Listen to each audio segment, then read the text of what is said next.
morning. Good morning. How are you this glorious day? I'm better now that I get to rant with you. Yeah. I'm going to be real because why not? Why would I be anything other than real? Why would you? Yeah, absolutely. I just want to let you know, I feel tired today. I had a very long week chairing a conference in Southern California. And after our morning session and packing everything up in my car, I drove 9 hours yesterday to get home. So I'm feeling a little bleary-eyed. Well, maybe our rant will be nice and soft today for everybody. Oh, well, just because we say it's the rant doesn't mean it has to be a rant. That's right. That is right. A rant is simply radically affirmative new thought. And we are here just to have conscious conversations and dialogue with one another and with our beautiful audience as we engage and participate in this time together. Yes, indeed. Yeah. Yes, indeed. And we've got Guti is here. Hello. It must be super late where you are because she's in Korea. So good morning, everybody. Thanks for clicking on those clicks to find us. We're so grateful that you're here. This is The Rant with Dr. Jay-Z and the Saint. Yeah. And we're here to have radically affirmative new thoughts. And if you have something you want to talk about, feel free to put it in the chat, whatever platform you're on. We see all of it. We're across 8 different places. Yeah, there's one platform we don't see, but I'm going to pull it up now, and which is the Unity at Tucson website. But I'm going to go there and pull up the chat function that's there. Yeah. Happy new month. Happy new month. It's November 1st. It's All Saints Day. I love that it's November. I can't believe it's November already. Say that again. Sorry. I can't believe it's November already. I know. But here it is. And it feels like November in Tucson. It's in Fahrenheit, because I know you don't do Fahrenheit up there. In Fahrenheit, it's 64 degrees right now. Oh, that's chilly compared to 109. And we're supposed to have they've predicted a high of 79 degrees today. It's gorgeous here right now. Yeah, I bet. Have you started getting snow yet? Shh. I'm dreaming of a green Christmas. We were so close. The year we moved back to Winnipeg, we almost had grass instead of snow, but like a week before Christmas, it just came down. I was like, we'll fix that. But often, we were talking about it last night. It was a spontaneous candy giving out. We had no decorations up at 5 p.m. yesterday. And driving home, my beautiful spouse was like, you know what? I want to do it. I want to give out candy today. So we went to a grocery store, grabbed some stuff, and Amy, my stepdaughter and co-owner of this house, had 2 bins of Halloween decorations downstairs. So she brought them up, and the 2 of them in like 15 minutes made Halloween throw up all over our front yard. Wow. And then we got 62 kids. But one of the comments was like, they were walking by, Amy said, Amy's 25 now. She's like, man, no one has a costume over top of a winter jacket. Like, no one. There's no winter jackets required yesterday. It was a beautiful fall day. And when she was a kid, when I was a kid, there was always snow by now wherever we were living. And she's like, so these costumes fit perfectly without needing a winter jacket underneath. But yep, there's no climate change. Yeah. Right. So my husband and I, we have conversations sometimes about, because he grew up in Thunder Bay, Ontario. Oh my goodness. Yes. That is cold. And he talks about, you would always have to have 2 costumes prepared. One that could go over a winter coat and one that didn't need to go over a winter coat, because it was always a little bit of a crapshoot whether it was going to be cold or not. Yeah. Yeah. Well, Thunder Bay is 4.5 hours south of where I grew up in northwestern Ontario. And for Halloween, most years, the snowbanks were as tall as the little ones walking. Yeah. Wow. And now there's just no snow yet. It's crazy. So crazy. Yeah. So good talk about the weather. What are we ranting about? Now that we've talked about the weather, it's 6 degrees and mostly cloudy here. Actually, let me ask you this question. If I were to say that we each and every one of us have an opportunity to, and I'm going to use this phrase, if we all had an opportunity to return to the one, what does that mean to you? Return to the one. Yeah. Have an opportunity to return to the one. In every moment, we are offered an opportunity to return to the one. What does that mean to you? Well, that for me, I'm not separate from the one. So returning to the one is bringing my awareness back to oneness if I have misstepped or separated myself in consciousness from one. Right. But you can't, you're not returning to the thing that you are. Right. So yeah, and it's an idea, right? Yeah. And when we have the idea or the belief that we are separated, that's, I think, when we can step into a return to the one, a return to an awareness of our innate wholeness, and we have never been separate. And really, returning to the one is returning to the remembering that we were never separate to begin with. Right. That's kind of, I asked that because that was the theme that was the name of the conference for the Unity Southwest region that we came up with. It was called Return to the One, reflecting on the past, illuminating the future, deepening in the present. So it's been on my mind this week because that's where I was. Wow. For me, I always find myself, if I'm feeling something outside of love, I'm returning to love. That, whatever I'm experiencing in my life that is not that thing. I have to laugh. I have to just laugh because I'm like, thank you, Marianne. A return to love. Return to love. Oh, right. Marianne Williamson's book. Yes.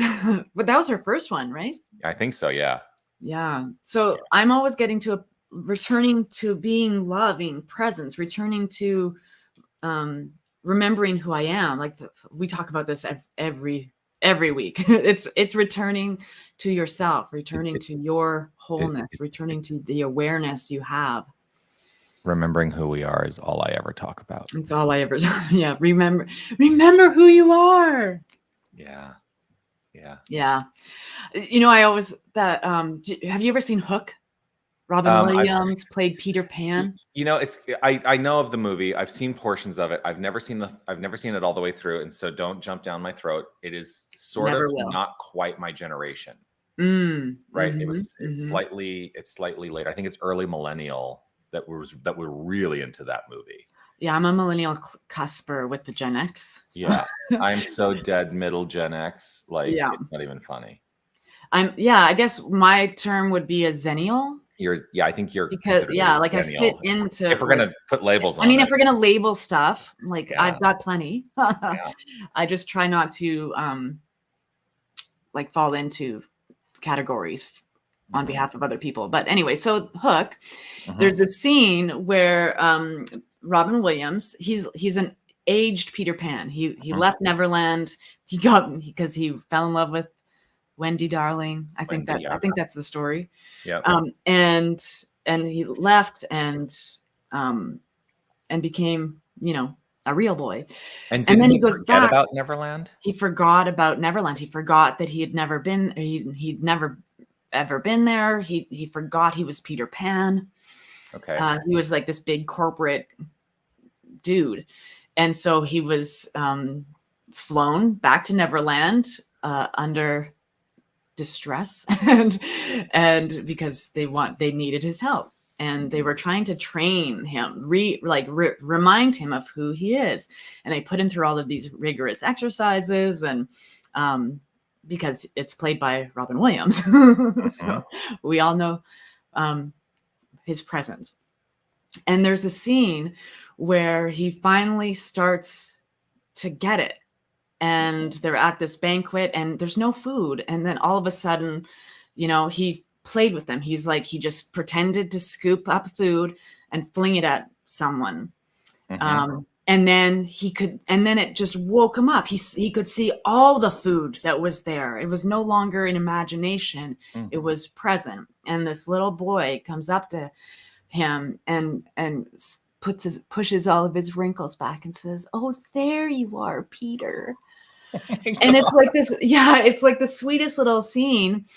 And, and we all thankfully have the opportunity to have people in our lives who like pull back the curtain and remind us of who we are. If we can't return to ourselves, then there's someone, I pray that there's someone brave enough, strong enough, willing to remind us unconditionally of who we are and what we bring, what we offer this world, and so returning to ourselves is returning to oneness. Remembering who you are is returning to this infinite, intelligent presence that you're not separate from. Right. Yeah. Well, that's why we do what we do, because we're here ultimately to invite people into that memory of their beingness. Yeah. Their beingness. Yeah. I think about I think it's a David Alt song. But sometimes I get songs that Jack Fowler wrote mixed up with songs that David Alt wrote. But I'm here to remind you of your magnificence, to help you awake to all the wonder that you are. Pretty sure it's David Alt. I'm gonna go look it up real quick. Yeah. I long to show you all the joy you're worthy of. I'm here to remind you how much you're truly loved. Aw, you guys are all getting serenaded right now. Isn't that lovely? I'm here to let us know you're watching. If you have any questions for us, we love ranting. We love talking. We love chatting. So let us see you in this place, beloved. Let us see you. Hi, Anita. And we did. I saw you put Anita's hey up there. Hey. Acknowledge and say hello. Hey to Anita. Yeah, this is an odd rant because it is an odd. Well, tired. so like I said, I'm tired, and gratefully I'm not tired and cranky. I'm tired and joyful, so that's the good news. But it's a different tone today for sure. Well, I have the Tao here. Awesome, and I got my intention dice out, so Nice. Yeah. So for those of you who are new, the Tao Te Ching is something I reflect on so much. And this one lesson, I've just been rereading all week long. David Alt. Yeah. You were right. I was right. Yeah. So it's lesson 13. I often have the Stephen Mitchell translation. Little tidbit. Byron Katie's husband. That's a little tidbit.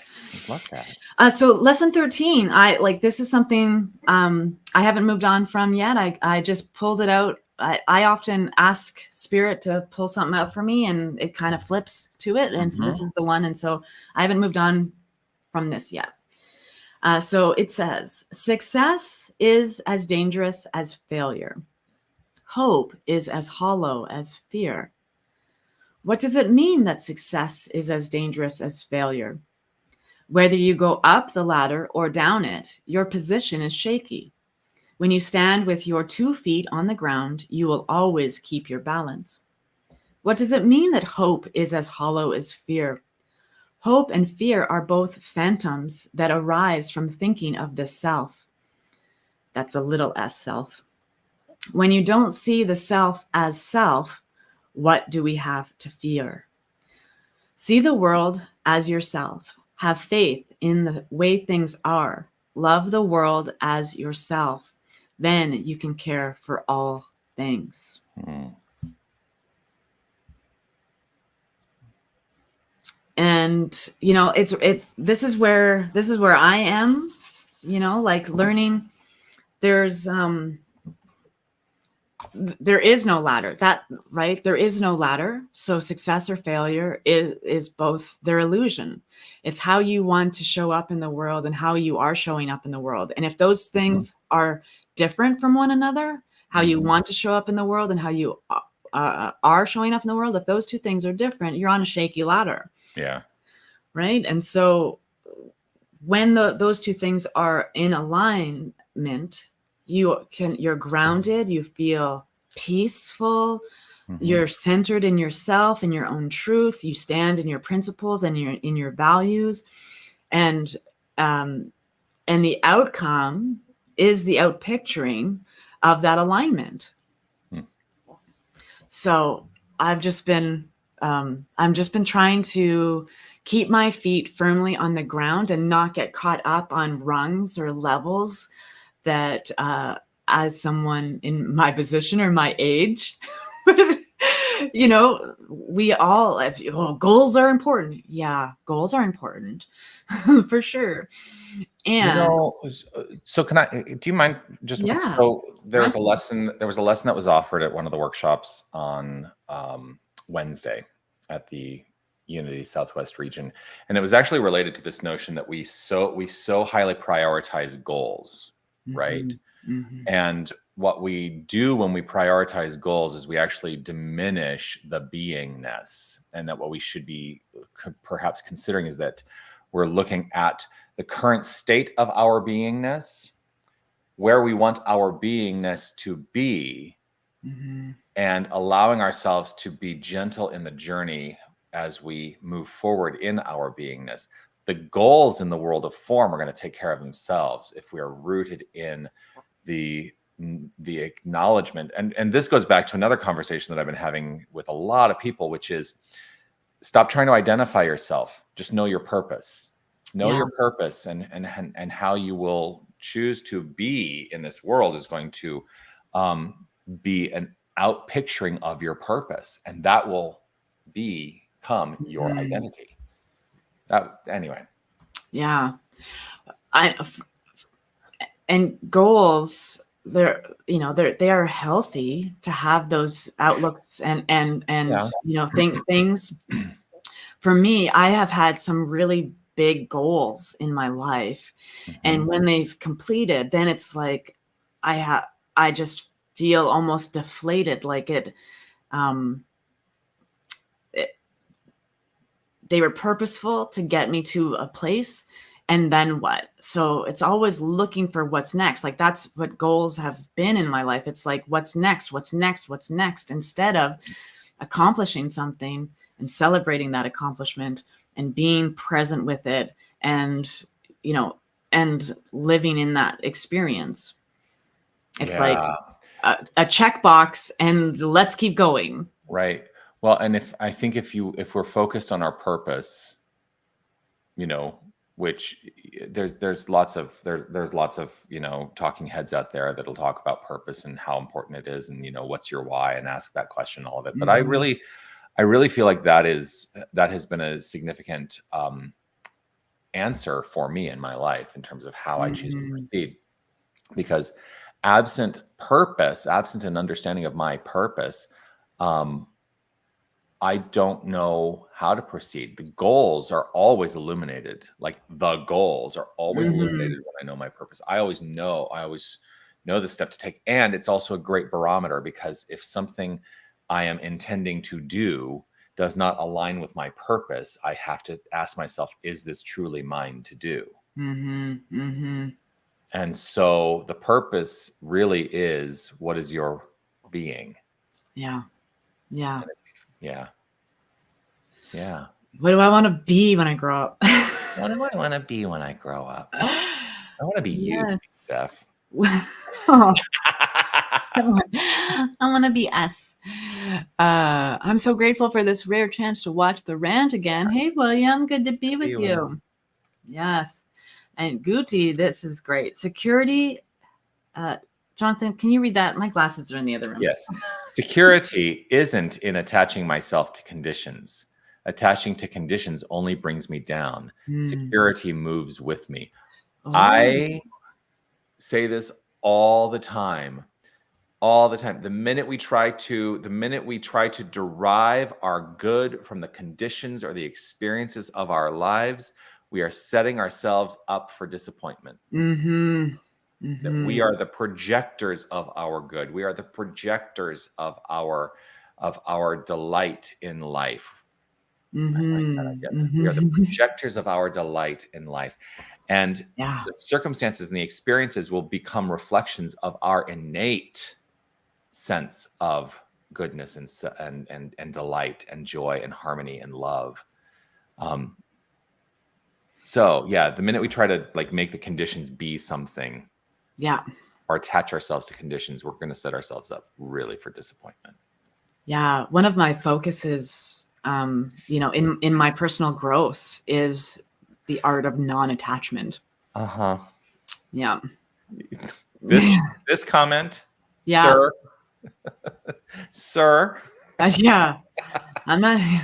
Just in case anyone is unclear, William is a member of my community, and although there's no ownership here, I am his minister.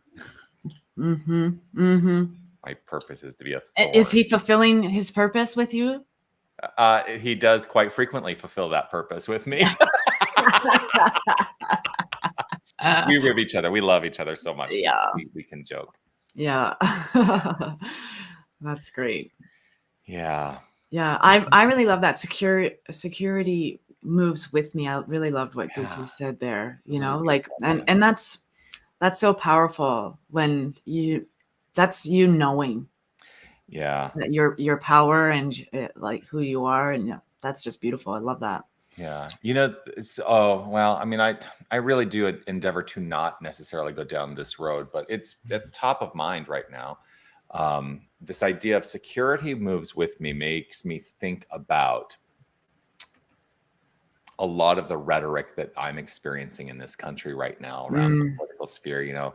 Again, we have this election coming up in a few days, and a lot of the rhetoric is like, you will be secure if you do such and such, or you engage in such and such a way. And I love this idea. Security moves with me. So here's the thing that I want to put forth. Irrespective of the outcome of an election, if you know the truth of your being, you are always secure. Yeah. You are always, always, always secure. And so that is why I really fundamentally am always talking about remember who you are. Yeah. Yeah, it's our one song. We're a one-hit wonder over here. Right? I remember I've been doing quite a few talks for CSL Winnipeg this past little bit. And I just keep starting every single one of them. Like this is the topic, and the real topic is oneness, right? Like this is what we're saying, but fundamentally, this teaching is about oneness. Yeah. And so, we have, as ministers, we have to find 52 new ways, 52 different ways to say every single year. Thing. Yeah. We're always saying the same thing, but we're finding. But you know what? Actually, I'm gonna expand that idea a little bit, because yes, it is a joke. We're finding 52 new ways to say the same thing every single week. Those of us who are like me, I'm in pulpit ministry. I speak almost every Sunday in my center, and yet the opportunity to understand and the manner of understanding, the opportunities for the manner of understanding are infinite, because that's God's nature. The infinite divine power and presence that we call God. We have a name for the creative source, not something out there, but that innate creative essence that is us and all things. There are infinite ways of understanding it and looking at it and exploring it. And so we're just engaging ourselves in the infinite as we express. And then we joke and say we're finding 52 new ways to say the same thing every year. But it's like, I can look at this dice. This is die. I guess it's a die if it's singular. I can look at this die, and I could be over here looking at it from this perspective. I could be over here looking at it from this perspective, and everything in between and all around there. You can break it down infinitely, right, into smaller and smaller segments. So there's an infinite way of understanding all of it. Oh, and I'm only going basically 2 dimensions. Like, let's talk about 3 dimensions and the infinite nature of 3 dimensions. I'm just going to keep doing this because I like the way it looks on camera.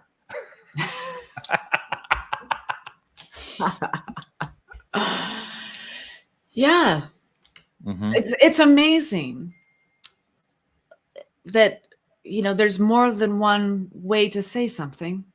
And that there's infinite amounts of perspective. And it's magnificent. Life as we know it is miraculous. Yeah. Here, Guti's got some more. In the end, we don't lose anything. We shed what's no longer necessary. We get aligned with what's more authentic, what's more home, towards serendipitous alignment. Ooh, I love it. Well, you know what that brings. I love this because I have this perception, and I see this, and it's my anecdotal experience, but I see this around me happening. Oftentimes people will latch themselves onto the form because they fear losing something. And you're absolutely right, Gauti. We don't lose anything. We don't lose anything. And I love that idea. We do shed what is not necessary. Many of us are not willing to do that work, to shed what is not necessary. Oh my gosh. And then it just like resonates with me right now. What the action I took last week, which was hard for me. Yeah. It was hard for me. And the responses that I've gotten have been all positive, basically across the board, 100% positive, to let go of this, of the mindful moment. But it was something that I felt I needed to do. I haven't lost anything. No one who was a regular watcher, or even a sometimes watcher of the mindful moment, will have lost anything, because there's always ways of engaging in connection, right? And that's what the mindful moment was really about. But I realized, and I voiced this out loud, it had become obligatory rather than offertory. Yeah. And that's when I knew it was time to be complete with it.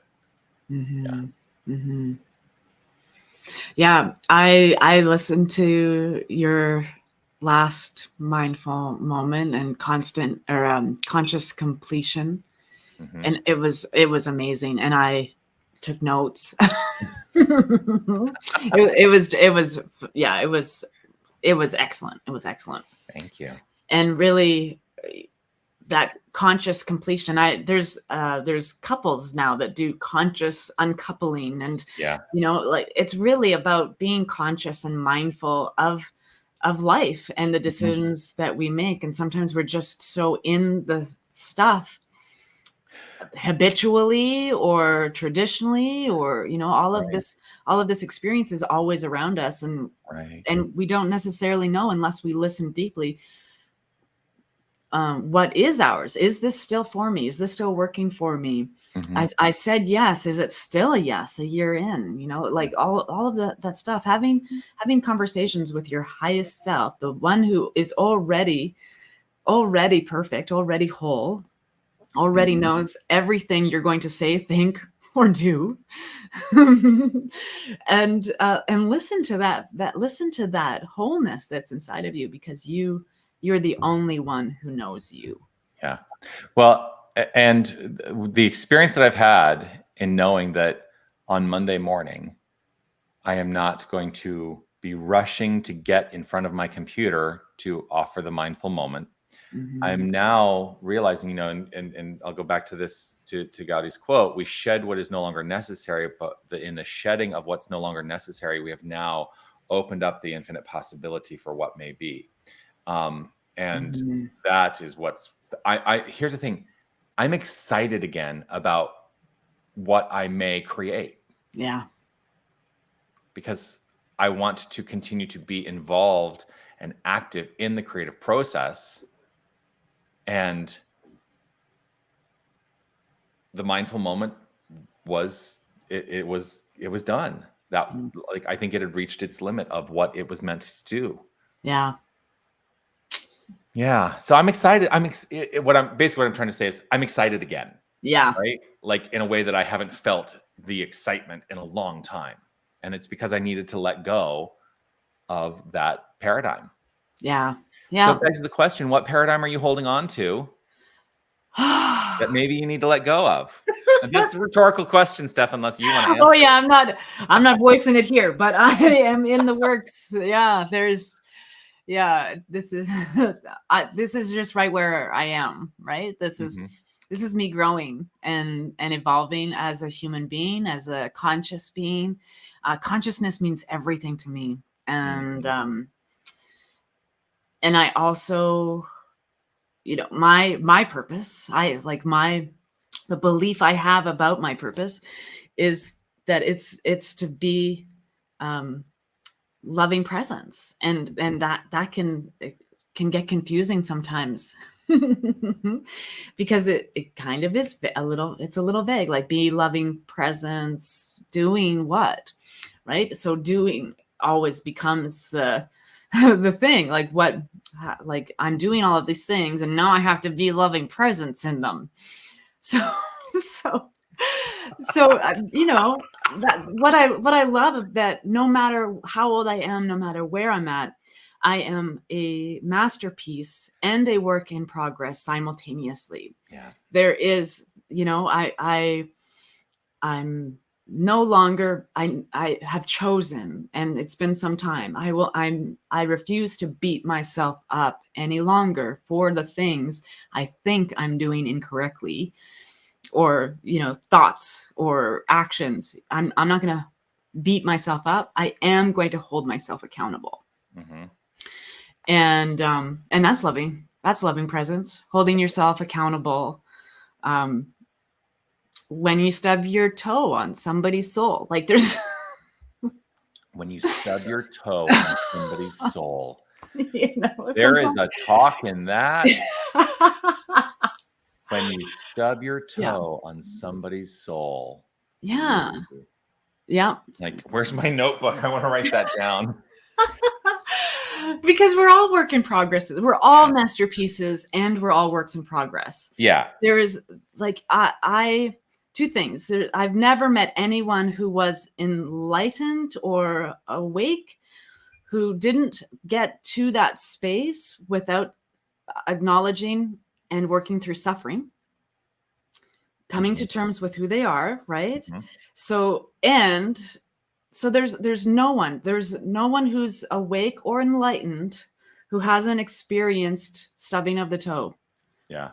In that way. And there's, in awakenedness and enlightenment, it is also a spectrum, because life in its wholeness is a spectrum. And if anyone says I'm enlightened, if anyone came to me and says I am enlightened, I would probably walk away, because how do you know? if you have to tell me, how do you know you're enlightened? Be the light. Be the light. Yeah. In light. Yeah. In light, right? Yeah. The activity of being light. Yeah. It's the same thing with being awake, is being awakened, being awake, the same thing as being enlightened. And the people that I aspire to emulate, that have this calm Zen experience when they're talking to people about in conflict, like this beautiful experience and expression, even they will say to me, I had a rough week, or I misspoke, or, there's opportunities for every single one of us to grow and evolve, not just those there's just there's room for every one of us. How about I'm saying for you and me, perhaps, and Yeah. actually, I'm only going to speak for myself. You get to determine how you take it. But, I don't think I would ever necessarily say I am enlightened. Yeah. But here's what I would offer. I am in a constant state of enlightening. Yeah. That I could accept from someone, because it's saying there's an open end to continue to do what is yours to do. To say I am enlightened has now capped it off and said, yep, that's it. Nothing more. Look at me. Yeah. I am enlightening. Yeah. I'm enlightening. Yeah. Every day. I also gave up something else. I don't know if I told you. Oh, what's this? So the last professional acting job that I did was in 2011. Yeah. And since then, every year, twice a year, I've been paying my dues to remain a member of the acting unions, SAG-AFTRA and Actors Equity. And I officially resigned my membership from the actors unions this week because I don't have any intention of pursuing a professional career in that field any longer. Let me tell you how hard that was to release. Yeah. Yeah. Because I wore that as a status for myself. Even I'm not working, but I got to that point where I could call myself a professional actor because I was in the unions, right? And a lot of people do wear that like a status, but it was an interesting release of that this week. Yes. Well, and when I got the confirmation that says you are officially no longer a member, I was like, oh, okay. Wow. Yeah, that's huge. That is huge. It kind of came up too because I'm looking and I'm like, this is my last Actors Equity membership card expires 11/2/2024. Literally expires today. Oh, wow. That's incredible. What a journey of release you've had this week. It's been a week of interesting times. I don't know how else to describe it. Yeah. Awesome. Good for you. Good for you. I love Gucci went to check her toe real quick. Oh, that's great. Yeah. Jerry says, wow. Hey, Jerry. Hi, Jerry.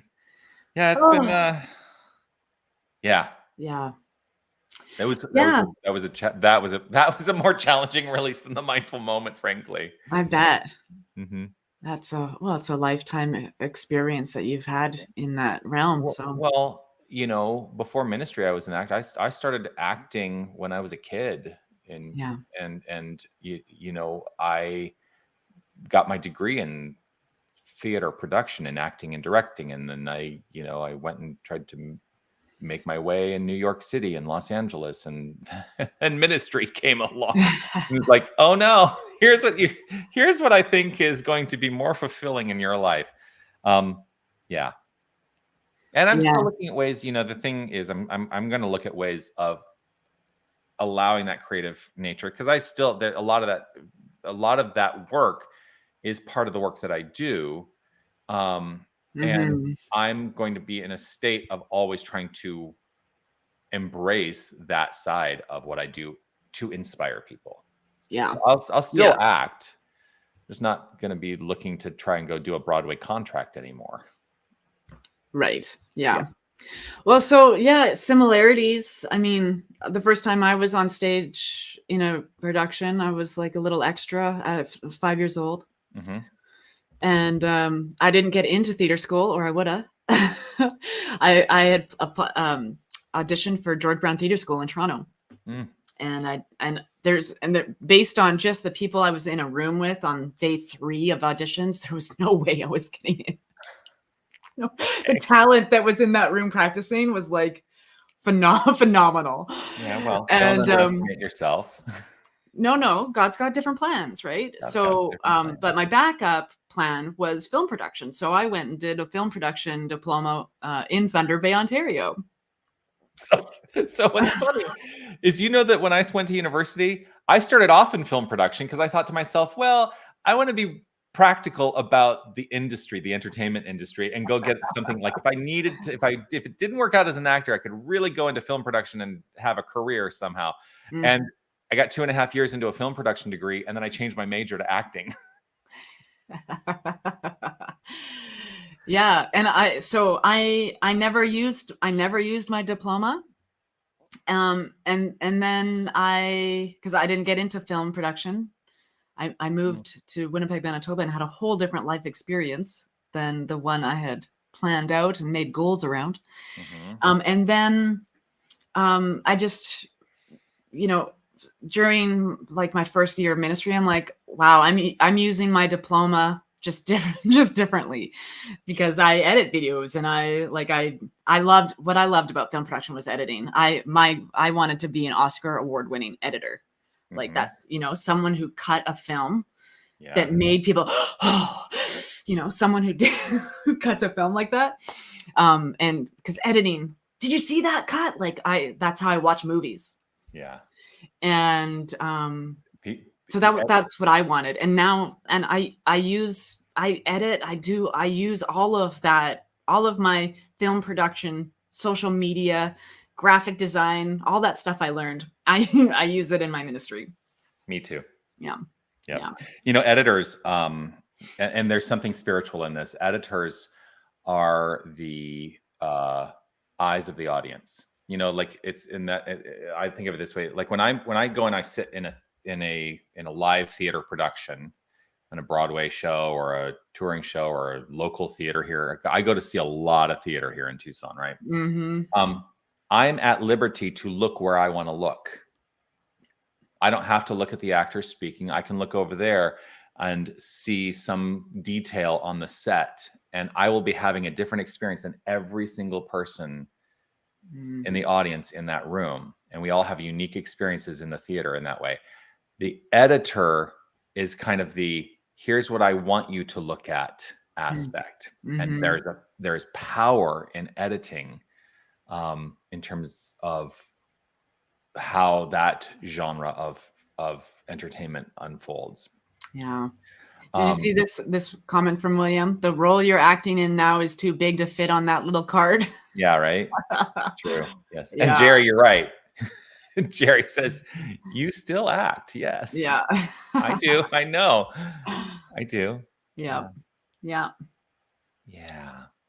Love it. And Gooties, thank you for sharing. Hearing about your experience is allowing me to ask what's creativity and the creative work authentically means for me. Yeah. Wonderful. Yeah. Yeah. Dive in deep. You are the most interesting mind in your life. Yeah, you are. Spend time getting to know yourself. Spend time getting to know your values and your beliefs and your patterns and the thing, like find yourself interesting, right? Because you're magnificent. Find yourself the most interesting person you will ever have a conversation with, because you're never not, right? You're never not having a conversation with yourself. That's right. Even in this teaching of oneness, you're never not having a conversation with yourself, because there's only one. There's only one. There's only one. Yeah. I love it. Yeah. Well, we did not bad considering tired and considering you and I both started off before we went live. We're like, we're gonna say something today. Yeah. Extra cup of coffee today. Today's the first day I got a hot coffee. Because I walked in and I was like, oh, it's actually a little cool, and I think I'm gonna have a hot coffee from my local coffee shop that will not be named. We don't have an advertising agreement with them. Yes. But if they were willing to, if they want to sponsor us, I will happily. Yeah. So what's on your what's happening for you? What are you Here's actually not what's happening for you in the world of form. What are you anticipating to unfold in your magnificence this week? This week, I am working on getting the registration and everything up for our new class. We're going to be starting in a couple weeks. It's an introspection of the 4 agreements. And so I'm co-teaching with Reverend Maureen McElgott. And she and I will be walking through how the 4 agreements fits in and how we can use it in our philosophy and intersect it with the science of mind. So we've got Ernest Holmes in this class. We've got the 4 agreements, and we also like to put in a little Tao. Yeah. So registration is going to be up in the next week for that, and we love to do a sliding scale kind of experience, and because we want people in the room with us. It's about conversation and growing. It's not about, oh my goodness, that's a price tag for a class. We don't. Will they be able to join you at oneloveawakening.com? Oneloveawakening.com. Yeah. Great. Yeah. It's so funny that it's not funny. It's not funny. Haha. I don't know. It's such a cliche phrase. It's so funny that you say that, right? Mm-hmm. I find humor in that I find humor in this way. So before I was ever in New Thought, The 4 Agreements was a book that I read that was the first book that invited me to think differently about my entire life. And it was on the heels of a terrible breakup from a really toxic relationship. And I literally had to walk out the door and physically remove I was living with this guy, physically remove myself. And I was living in Los Angeles. I drove down to San Diego. My dad was there, and he said, "Here's a book that I think you should read." My dad introduced me to the 4 Agreements. Wow. And I will forever be grateful, because it has been a hugely beneficial book for me and very significant in my life. Yeah. Yeah. I mean, the 4 agreements, the first 2 are by far like just always here. Like, because integrity is my number 1 value. And so when I am out of it, that's where my suffering finds its way. Right. Yeah. So, and I used to have a sign. I've probably talked about this before. I used to have a sign. I'm going to find it and put it back up. Don't jump to conclusions. Right. So that's that one. But like being impeccable with your word, mean what you say what you mean. Don't over promise. Don't make any promises. Right. And then don't take things personally. Those are the first 2: impeccable with your word, and don't take things personal. Oh my goodness. Like, just those 2 things are mind blowing. Yeah. And all of these books, don't stop reading, you guys. Don't stop reading. No. Yeah, and it's hilarious, but I have tons of books, but there's like 6 that have cracked spine so much, because they're my go-to. I've reread them, and I've reread them, because they are so powerful in my life, and how I can use this information in my life to better myself and my world around me. Yeah. This is my second Science of Mind book I ever bought. I mean, first of all, it's like filled with so much. The binding is cracked. The first Science of Mind book I ever bought, that was the first book I used in Science of Mind classes. Literally, it's just frayed and all the pages are falling out, but I still hold on to it because something about that first book, right? Of course, I have about 5 different copies of Science of Mind now, and mostly I go to read the Science of Mind on Kindle if I ever need to. Yeah. Tammy and I shared our first copy of the book. And like class number 2, we were like, we both need our own book. So her copy is our original, and it's like in half. There's 2 halves, and it's got an elastic band, and you're not going to get rid of that book ever. No. It's an heirloom of our journey through Science of Mind. The other thing that I like to do is sometimes I'll go and I'll just kind of peruse the pages of that book to see how far I have come in my spiritual evolution, because I have so many notes written in the margins, and to see the progression of my spiritual path over these almost 20 years. It's a remarkable thing. Yeah. Sometimes I would love to just start over, like read it for the first time again. Do it. How do you forget everything? Approach it with this phrase in mind. I know nothing. Now what can I know? I know. Let me write that down. It's homework. That's a phrase of my mentor, James Mellon. I must give credit where credit is due. But it has been a significant question and offering for myself over the years. If I'm choosing to start with beginner's mind, that's how I begin. That's how I engage beginner's mind. I know nothing. Now what can I know?